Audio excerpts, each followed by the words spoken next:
Баршаңызға сәлем, қажет арнасына қош келдіңіз. Каналға тіркеліп, қолдау білдіріп отырыңыз. Ангина кезінде тамақты басуға болады ма? Ангинаның қазақшасын білесіздер ме? Баспа, яғни атының өзі айтып тұр, басуға болмайды.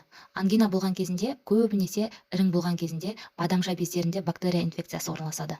Көбінесе стафилококк инфекциясы болады.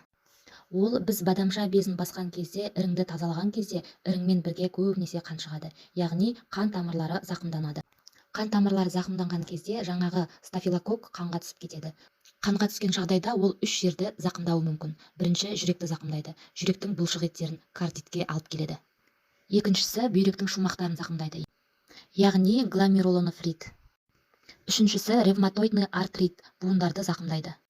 Кардит уақыт өте келе кардиомиопатияға айналуы мүмкін, яғни жүректің бұлшық еті ұлғайып, оның адамның өміріне қауіп төндіретін патологиялық ауруға алып келуі мүмкін екен. Екіншісі, гломерулонефрит, уақыт өте келе бүйрек жетіспеушілігіне алып келеді екен. Ол да адам өміріне қауіп төндіретін патология. Үшіншісі, ревматоидный артрит, буындардың қабынуының процесі, адамды инвалидке алып келеді екен. Достар, атының өзі айтып тұрғандай, баспа, яғни басуға болмайды. Естеріңізде болсын. Ауырып ем іздегенше ауырмайтын жол іздеңіз. Достар, ақпарат ұнаса каналға тіркеліп, қолдау білдіріп отыруыңызды сұраймын. Сіздің қолдауыңыз біз үшін өте маңызды.